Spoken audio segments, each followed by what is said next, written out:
All right, great. So today we have an amazing panel of women who will be joining me to discuss the topic around innovation. Is it a myth or magical? Furthermore, we will expand with these women on how they are leading the new tech scene. Joining me, I've got Nerissa Naidu, who's the co-founder and CEO at Exo. I also have Caroline Ball, who is an architect at Capgemini. Lastly, I've got Regina Vidal, who's the VP and co-head at EPAM, and she's also a co-ambassador of the Women in Tech Global Movement. Looking forward to having a chat with all of you ladies. Welcome. So let's get started with the conversation. And Nerissa, I will start with you. Where did the journey start for you? I think we are the generation that started off being introduced to computer science and technology at school. So the journey was early for me. I think we were one of the first classes from South Africa in high school. We were introduced to computers and Turbo Pascal close to finishing high school. But my journey, I'd say properly through tech, was mid-career, where I was working for a company called Accenture. And even though I wasn't directly involved in the tech, the company made it relevant that everyone needed to know a bit about it. So I'd say very early days in my high school, and then translating, mid into my career. That's wonderful to hear. It's quite interesting. I mean, from the humble beginnings of South Africa. And I'm interested in hearing your story, Regina. Let's go to you. How did it start for you? Yes, so I can probably trace it back to late 90s when I first moved to the US. I moved in early 90s, but by the time I was ready to enter the workforce, it was late 90s, and the dot-com boom was happening, and it was very exciting for the young generation to find its place in the boom. To be honest, I just actually took a few programming courses and very quickly got a job. And that was kind of a new immigrant's dream. So I was very excited. But very, very quickly, I realized that I'm not that great at programming because it just wasn't my core training. But I realized that I'm quite good at understanding the requirements and understanding what the client wants. And I kind of progressed into the business analysis and program management field, and that's kind of how my career got started. And I think it was instrumental in bringing me where I am today. It's quite interesting because when I look at Caroline, yourself being the youngest in the panel, but you've done phenomenal things. How about you take us through your journey? So yes, like you say, I'm very early on in my journey in the technology field. I've been an architect at Capgemini for roughly 3 years. Before that, I studied chemistry at UCL in London and moved to France about 5 years ago and have never looked back. But that means to say that I've always been interested in STEM from my school days, learning chemistry, even physics. STEM has been really an important subject to me and something that I've been passionate about. And over the years, it's just migrated from the science side to more like the technology side today as an architect. That's phenomenal. So ladies, we're here to talk about innovation. Is it a myth or is it magic? And I think, Regina, you'll be the most important person to talk about this right now because you're in that space, you're innovating, we're seeing great things happening in your space. In your view, is it a myth or is it magical? And why do you say so? Well, it can't possibly be a myth because we see it in our everyday lives. So definitely it's magical, and it all comes down to people and that are driving the innovative topics, that are hungry for new solutions, that are hungry for interesting challenges, and are able to bring the right people together to drive business solutions for various areas of life, whether it's enterprises or just solving human challenges for people like us.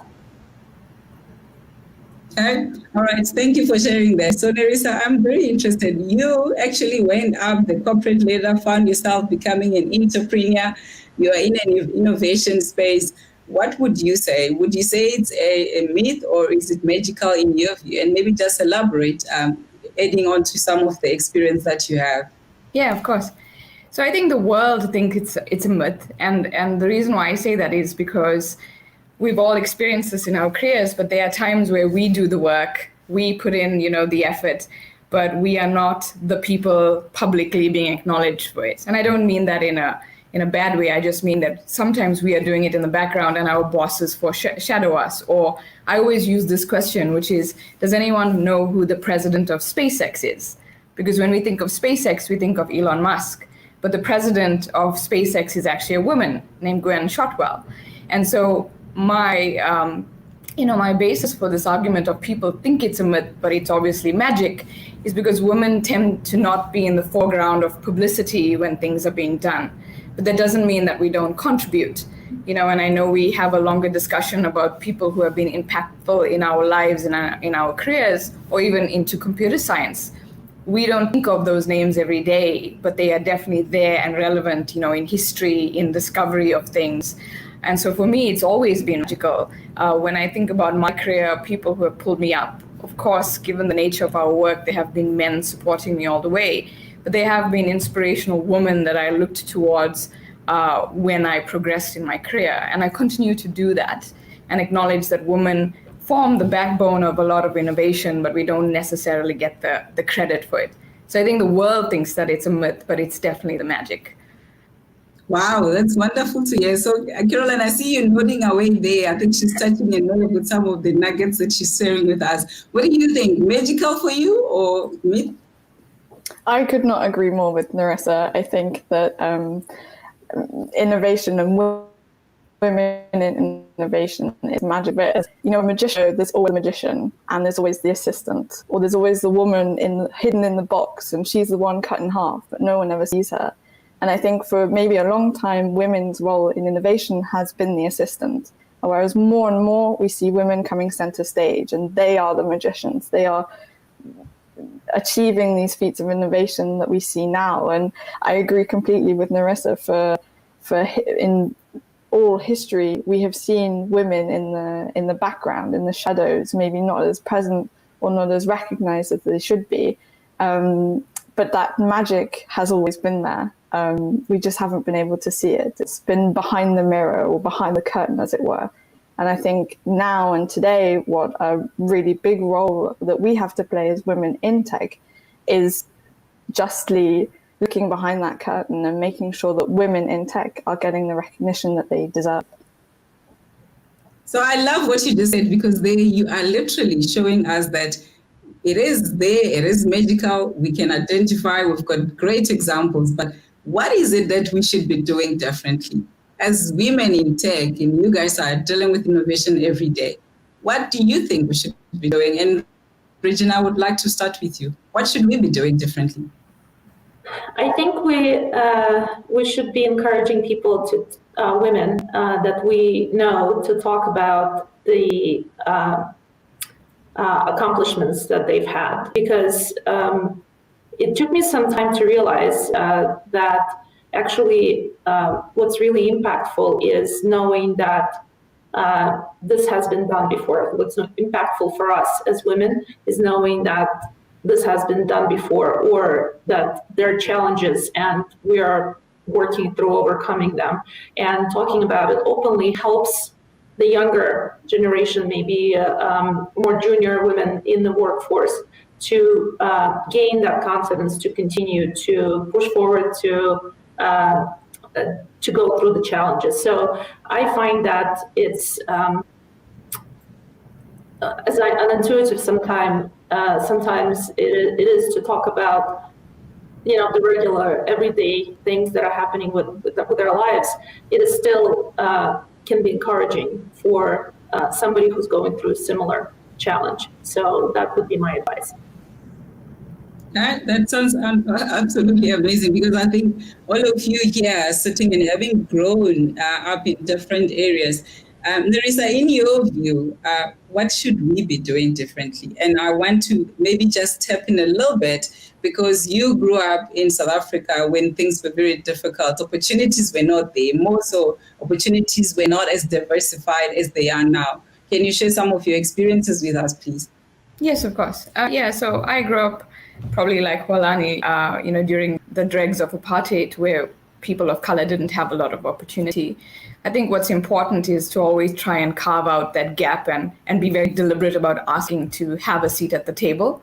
So, I think it can be intimidating if you don't see examples of yourself, be it women, like it's a gender-based or, race-based, etc. Or even, Regina, you mentioned you're an immigrant, you could be the only one in the room. It's very hard to find a space for yourself if you don't see people that you can emulate. And so I feel like since we could be the first in our careers, we should champion people to be more outspoken and deliberate for asking opportunities. But what's worked for me is I was very explicit with that ask. And I think a lot of the times women, especially, it's in our nature to never be deliberate. We might allude to the fact that we want something, we want a promotion, we want that position, but we are not very deliberate about that. And we try to be very grateful for the opportunities that we give, as opposed to say, well, I worked really hard, I deserve that opportunity. So I'd say that you have to be very deliberate about what you want and be very clear about what the ask is and why you have the case to ask this. Because a lot of times women, we might be, people might feel like we're too outspoken or we're, too direct if we ask for something. But at the same time, it's no different to sometimes what a man asks for. So stating the case and stating it explicitly, I think would hold us in good stead. And like I said before, if we are the first in a certain field, then we need to really be strong advocates. Because I struggled with that, growing up in South Africa and sort of not having examples around me of what I should become or how magnanimously I should think. And that changed a little bit when I started working, internationally. But those examples don't exist in a lot of places. For example, Kamala Harris is the first, female VP in the United States. That's a first. She's going to pave the way for others, but I'm sure she had to have some tough conversations for that nomination and to get that seat. So I'd say now that we are in positions of power or in leadership positions, we should be good advocates. Yeah, that's wonderful. I mean, I think all of us are looking at Camilla and going like, wow, can I just follow on her footsteps? But she mentioned something very interesting, saying that she won't be the first and she won't be the last. And I think the challenge for all of us sitting in this panel right now is, what should we be doing differently?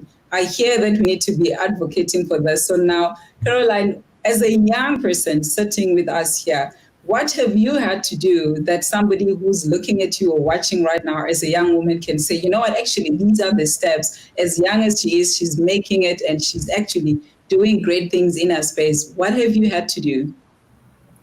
I think the first step is having great role models or having people to aspire to. I was very lucky in my education. I was surrounded by strong, independent women who, always gave me the courage and the confidence to pursue my studies in chemistry or even abroad. And I think having a great network around you is really important to boost you in those moments when maybe I wasn't sure about moving to France, or I wasn't sure about reconverting to, being a Java developer, and having a really good support network around me, but also having that courage within myself and knowing that I can do that. And I think that's something, Nerissa talked about paving the way and making sure that if we are the first, we are not the last. And I couldn't agree more with that. I'm only at the beginning of my career, but I recognize even at this stage, the importance of mentoring or, finding other people who are in a similar situation and building from each other's experience. And maybe I one day will be VP, I don't know, but I hope that if I am, I will also make space or pave the way for younger generations, because in the end, that means that more and more women reach higher levels and more women, it will become so normal to us to see a female vice president. And I wholeheartedly agree we should aim to be the first, but never the last, and then make that really normal in our everyday lives, whether that be, the vice president or, going for a particular position in a male-dominated field, in any walk of life. Beautifully said. I like what you said. Maybe one day I'll be a VP. You definitely will be. And we've got a VP sitting with us here, Regina. So here's a young woman aspiring to be you. What are you doing as a woman who's in a position of power to ensure that you change the narrative, that we can start looking at innovation differently and we can start leading the right way as women in the tech space? What are you doing in your space? Thank you for allowing me to talk about it. I feel extremely passionate about this topic because I can say that I think I was lucky enough that I didn't experience broad discrimination or challenges of that sort in my career outside of a few very isolated incidents that didn't really have any major impact to the career trajectory or anything like that.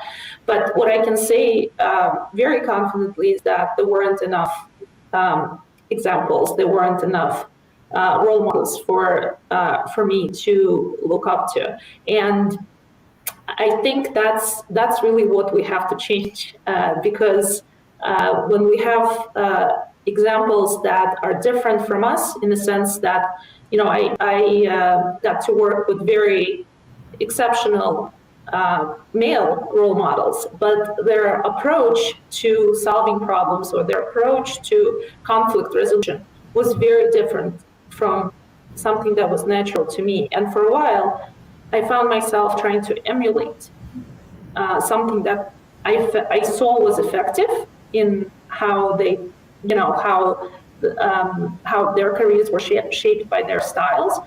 But after getting some more confidence in what I was doing, I realized that that style wasn't native to me. And after realizing that, I started paving my way with my own style. And I think this is something that will likely change because the more women that enter the workforce in the tech space end up in leadership roles, other women that are behind them are going to have more natural examples to how to lead, how to build relationships, how to help people around them, whether it's male or female, how to help people on their career journey. I also think it's extremely important to dedicate time to build networks and not just collect LinkedIn names, but actually take the time to build relationships with people that you feel you can have a connection with, because you never know when the opportunity is going to come through the connections that you have, through people that know you, know your strengths, know what you're good at. And to Narissa's earlier point, be deliberate.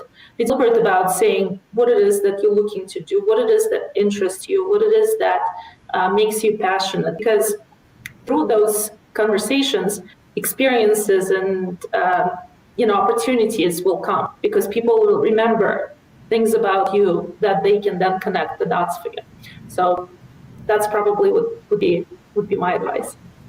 That's amazing. It sounds like Maya Angelou, which is said people will remember how actually you treated them more than what you did for them. So I think it takes me now to really zooming in terms of how you, as the three ladies, are actually innovating in your space. What are you doing to lead in this space to innovate? And I want to touch a little bit on your day-to-day, what you do and how you are innovating, so that somebody who's sitting today and watching can say, wow, what are they doing exactly? How are they making this world different? If you can start with you, perhaps, Nerissa. So I worked in corporate for about 20 years, and I was doing some innovative work on the constraints of a corporate. And in 2019, I took the decision to leave that and try and do more impactful tech-based work. In South Africa, we have this word called Ubuntu. Holani will know what this means, but it means humanity unto others. And so for me, that's an important thread of my journey that I would like to impart, I'm in the United States now, it's something that I talk about more, which is being impactful in community and really sowing that thread of Ubuntu. So I have two other co-founders, French co-founders and myself, and we've developed a platform, a tech-based software for small businesses to allow them to look at their finances real time. So we have a recognition that small businesses don't always know what's going on in their businesses, what their finances are doing, and a lot of times get tripped up with the flow of payments, invoicing, etc. So we're trying to create this mechanism where small businesses can run themselves better, all real time at their fingertips using smart contracts and algorithms. So over time it will get better. And that's something that we're quite passionate about, because in the United States, as an example, small businesses have been hit tremendously during COVID. And so we started this project last year during COVID, translated it into a bigger business to try and help that community as we come out of lockdown and come out of COVID. And so that's one aspect. The other aspect is I am very passionate about advocacy. This is not just a theoretical argument for me. So I do give my time to a lot of diversity and inclusion efforts, gender-based efforts, and I'm on a few boards where the companies are actually striving to be impactful in society. So whether that's behavior tech to allow for more free hiring and equal pay, or whether it's a 5G company that's trying to, get affordable broadband to all people in the United States. These are impactful tech-based things that I'm very passionate about, again, extending to communities. And so with Axial, which is the finance-based, component for small businesses, and the other boards that I sit on, I'm trying to use innovation to be impactful to humanity. That's amazing. And I like the fact that you still can relate to Ubuntu, because that's very important. That is the one thing we should always remember. So Regina, let me move to you. What are you doing as a VP in your space? What innovative things are you doing? What's your day-to-day day like? So I would say my role is not directly in the forefront of innovation, but what I do for my organization, which is extremely, which some refer to as one of the most disruptive innovators in technology services space. We're EPAM is one of the fastest growing technology services providers. We're a product and engineering design consultancy working with the world's leading brands on their most innovative agenda, whether it's transforming their technology landscape or solving really cutting edge challenges for their consumers.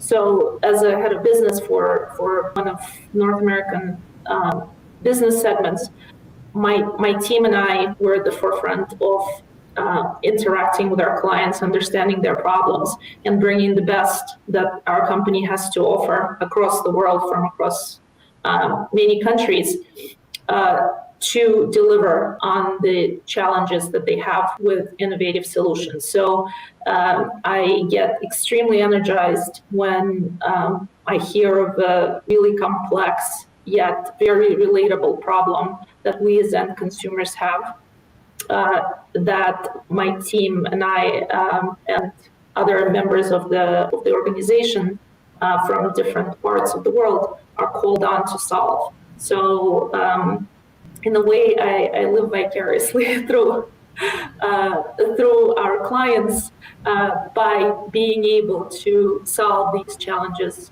with them. So also what really energizes me is like I mentioned, I manage a portfolio of very diverse and very different brands, and hearing about challenges that they're solving on the technology front and on the business front is extremely exciting, because it gives me a very wide perspective across many different industries and many different leading brands. All right, thank you so much. So Caroline, I'm dying to hear which stuff you're busy with, what's happening in your space, all this innovative work that you are busy with. So as a solutions architect at Capgemini, one of my everyday pieces of work is to create solutions for clients. And that can be on a variety of different sectors or projects, particularly here based in Toulouse in the space sector. So working with a lot of satellite imagery on the cloud, whether that be in Europe or in North America. So one thing that I always aim to do is be almost ahead of the game in terms of certification on the cloud, for example, make sure that I'm up to date, whether that be Google or Amazon Web Services or even European cloud providers, and really get to the heart of the problem. Often these are subjects that I am not an expert in, satellite images. I understand the basics, but getting to the heart of the problem to find the solution and deploy that in the best way, and whether that be on the cloud or not, or in a hybrid format or on premise. I loved what Regina said, where she said every day she gets energized by complex problems, and that's exactly the same. For me, if someone gives me a problem, then part of the innovation that I do is finding those solutions and finding state-of-the-art solutions with, top-of-the-line technology and the best technology that we can find. Hi, wonderful. So I've had a lot of interesting things. I'm not sure if I'll have a lot of energy around complex issues, but I suppose if you're passionate about what you do, you wake up and bring me the complex issues. Let me solve them for you. So wonderful to hear that. And I want to now move over to just talk, Regina, just really touch on what is next for you? What is meaningful, impactful innovation for you? And how do you see yourself playing that role in terms of what is next? And especially looking at the future generation, looking at aspects of what COVID has done. What is the next vision for you? Maybe I can talk a little bit about what I'm doing, maybe not necessarily directly related to innovation, but I think that I hope that what I do helps will help women innovate more. So recently, especially with COVID hitting the world, part of it was I stopped traveling, which was a big part of my life, traveling for work. And it gave me a chance to kind of pause and think of how I want to spend my time outside of work and what I find impactful, whether it's outside of work or at work. And realize that, especially with what is happening right now with women in the workforce, especially in the tech workforce, dropping out to take care of their families, to help their kids manage through the remote schooling, I realized that something that we talked on before, you need examples and you need people talking about real problems to create a network of people that are going through similar challenges, and just create a sense of community. So I was lucky enough to get introduced to this organization, Women in Tech Global Movement, and I immediately recognized the global impact potential that it has, and I was lucky to be offered a role to help with the US expansion of this organization by bringing the relevant connections, programs, content to the US. And I hope that through my collaboration with this organization, I'll be able to create opportunities for women in the innovative side of the tech space, as well as other sides of the tech space, and to broaden our own collective understanding of what's important at any given time and how we can help each other grow and how we can help each other overcome the challenges that many of us are facing. What I also realized is that in a way, and we talked about it the other day, is in a way, once you get to be more senior, things just get easier. And it's important not to forget how it is for for junior people that we work with, to recognize the challenges that they have when they can't necessarily define their schedule, and they can't necessarily have as much trust as more senior people have. And it's important to be empathetic about challenges. It's important to be empathetic about personal situations that people go through as we drive the teams that we oversee towards excellence and accomplishment and all those things that we consider impactful. Because very often we tend to get too focused as leaders. We sometimes get too focused on the goal, and we don't necessarily see what's behind people's lives that are helping us achieve that goal. Thank you for that. I really like what you touched on, because I think it speaks to a lot of us, how as we get to the middle of our career and we're successful, we don't forget other women. So I want to touch on this with you, Nerissa. Gone up the corporate ladder, went into entrepreneurship. What is next for you, which is impactful and innovative, and how are you going to change the tech scene? Yeah, so I mentioned, impactful or impact-based components of my time that I'm giving. And so while I'm doing a lot of board work in the space, I think that's something that I'd like to translate a little bit more into the future. So really thinking about things that have impact in humanity, as I mentioned, and further contributing to that. But I'd like to talk a little bit more about Accel too, because while I mentioned that, we're launching this in the US and there's a recognition that small businesses need our help, our goal is basically to translate the multi-decade careers that myself and my co-founders have had in financial services and help small businesses globally.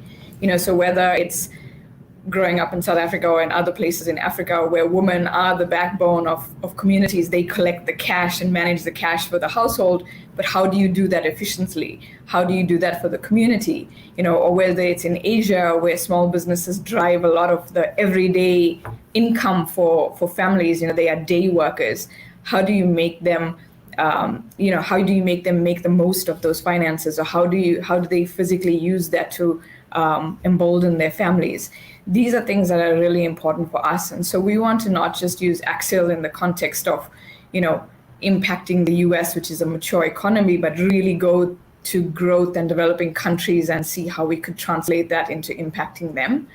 And so one of the components is affordability and use of the software, right? So if I think about my corporate career, we had thousands of people doing this in a controllership. And Carolyn and Regina, you work for big companies, you know how this works. We have finance arms that deal with this every day for multinational companies.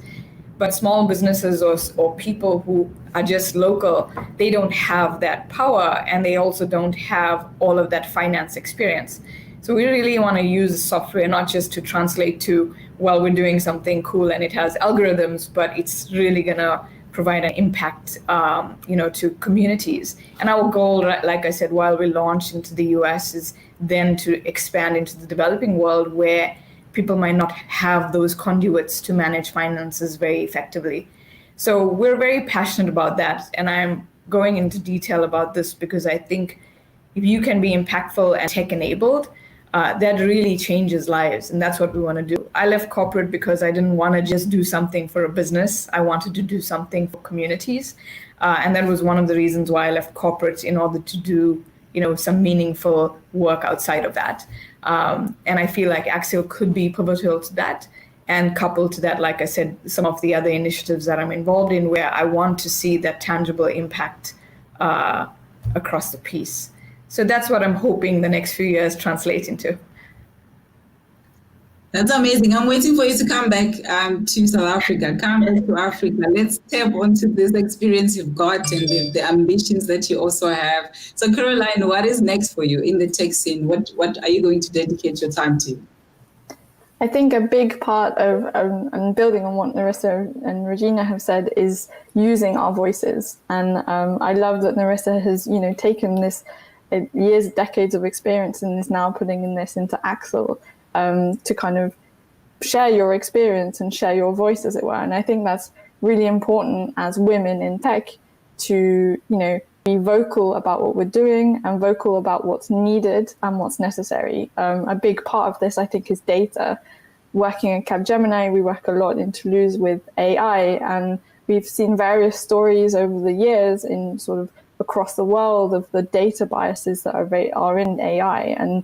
But these biases are kind of everywhere in life. And I think as women, wherever we may be, as soon as we are at the table, we need to use our voices. And even me at my sort of early career, I want to be able to use my voice in a way to kind of ensure that innovation is for everyone. There is an amazing book called Invisible Women, Data Bias in a World Designed for Men, written by Caroline Crede Perez.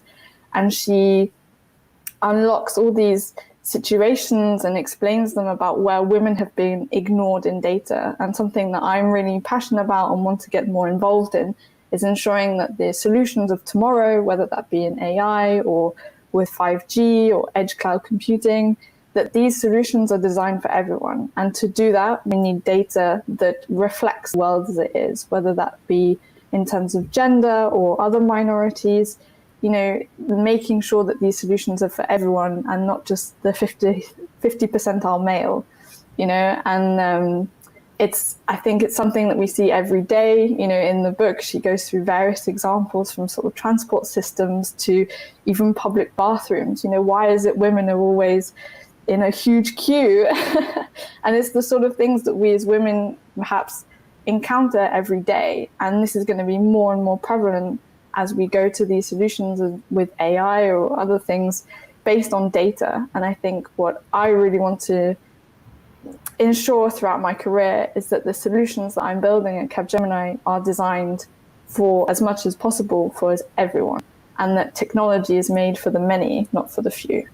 So I can definitely relate to that. Why do we have long queues, by the way? I mean, I think we ask ourselves that question all the time. And you look on the other side and it's actually like there's nobody, and we're all just hoping and really holding it into hope that we can just get through that queue. I can definitely relate to that. So, Regina, I would like to just hear from you quickly, in short, your advice to a woman who wants to climb the corporate ladder in the space that you're in the tech scene. What should they be doing? What should they look at to? Can I just first address the bathroom queue topic? So I was once at a technology conference for one of the largest software players in the world, and I entered the ladies' room, and it was quite empty. And one of the women that was entering with me, she says, "One thing I love about tech conferences, never a line in the ladies' room."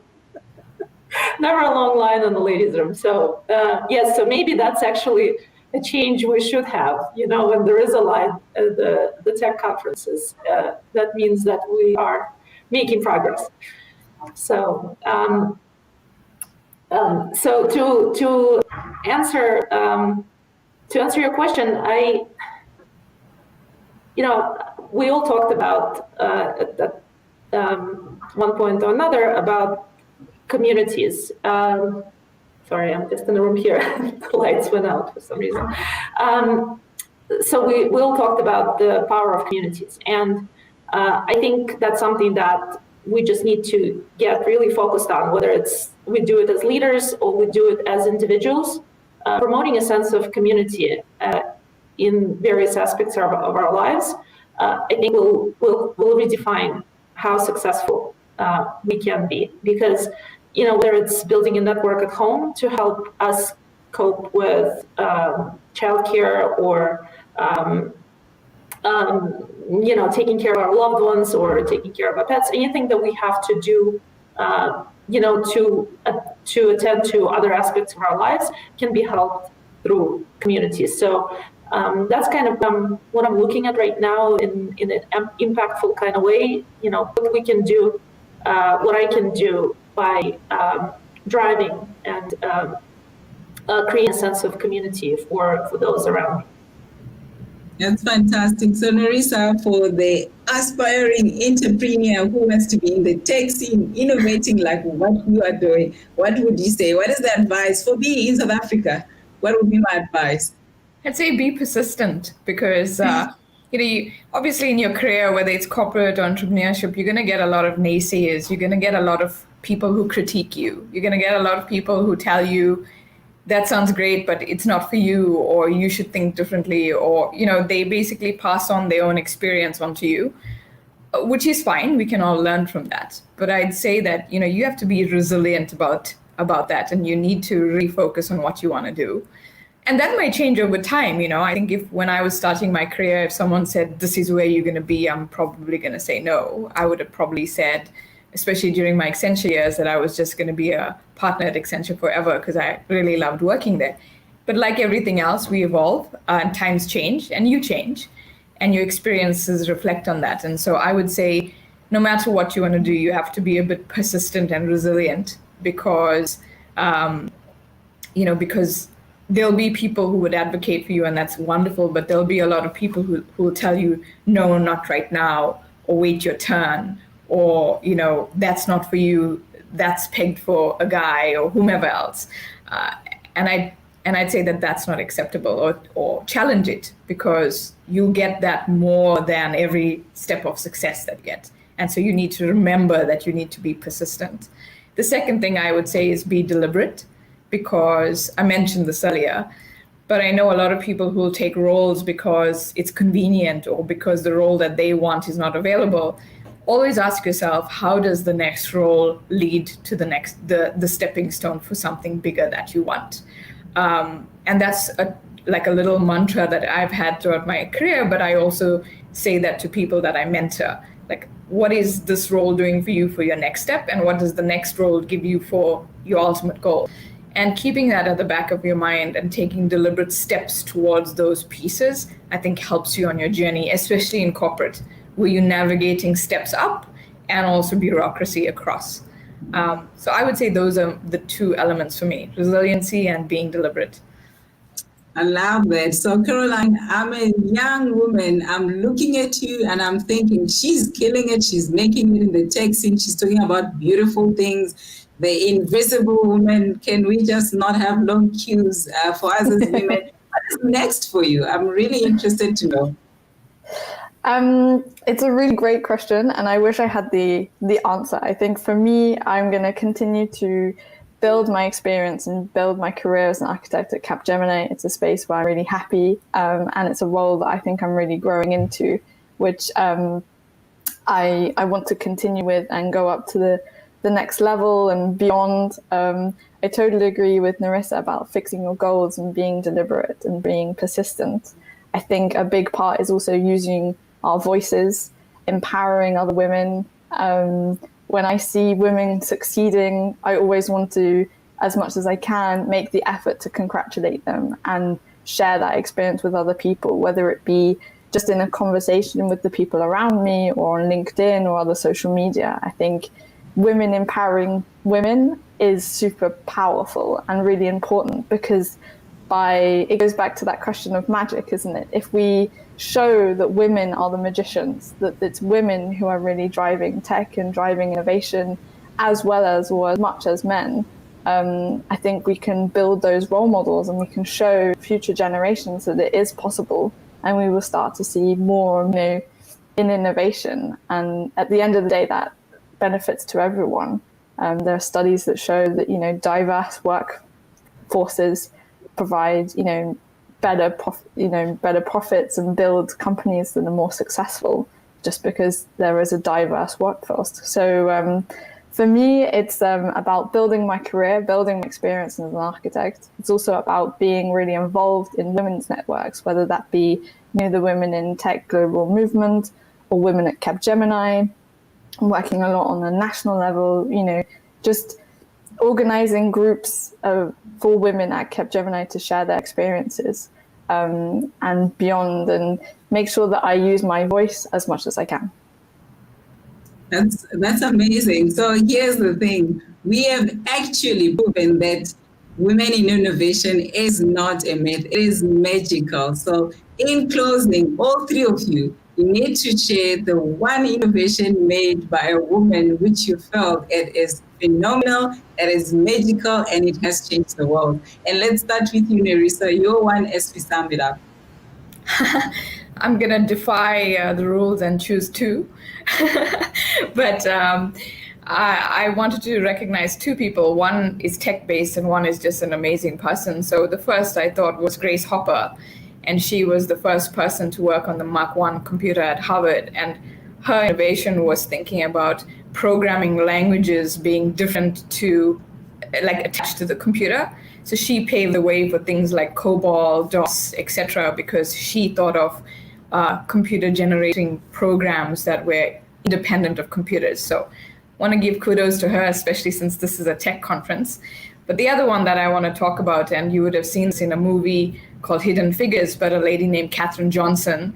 And I would like to pay tribute to her, firstly, as a minority at NASA working during the 50s. But, you know, she was called a computer because she was that good at mathematical modeling. And she literally put people on the moon with her mathematical models and allowed for, you know, she was on the forefront of all the calculations and orbiting around Earth in the space exploration program at NASA. So I know I defied your question slightly by putting two people on a pedestal, but I just thought, one, you know, we're all talking about tech this entire time. This is Grace Hopper is the emulation of, you know, exactly what we said, being in the background, but being so pivotal to everything we do today in computers. And, you know, Katherine Johnson, just audacious goals, like she literally put a man on the moon. You know, how much bigger can your contribution be? So I'd like to pay homage to those two magical women. I'm smiling because we don't put them in the moon. That's amazing. So, Caroline, your one? Yeah, on a similar theme to Narissa, I thought of Gladys West, who her and her team developed mathematical models that went on to lay the groundwork for GPS.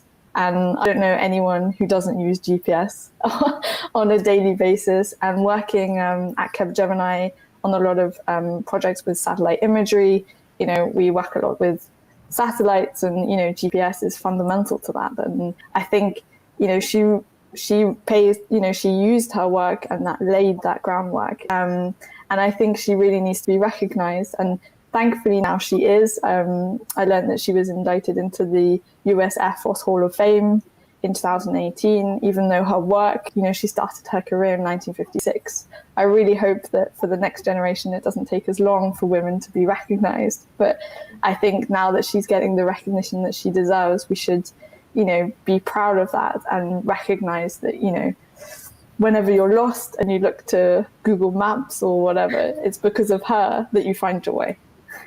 Wow, that's phenomenal. So Regina, I'm dying to know. I mean, I'm getting educated today about all these beautiful things done by women. What is your magical innovation, your one that a woman made? So I'll be like Narissa a little bit, and I'll have two. So one, the first one I'd like to mention is a scientist, a physicist, Shirley Ann Jackson. And she was actually behind, she was working as part of AT&T and Bell Labs. And she was actually behind the call waiting and the caller ID technology that we have come to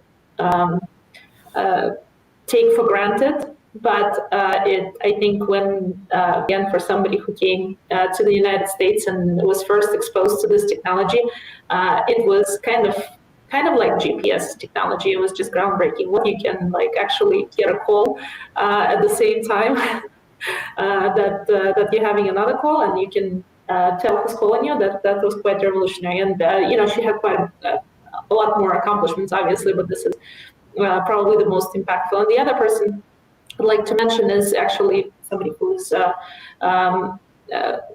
who, you know, we here in the US, I think hear a lot from. Her name is Zara Blakely, and she's the founder and CEO of Spanx, which is women's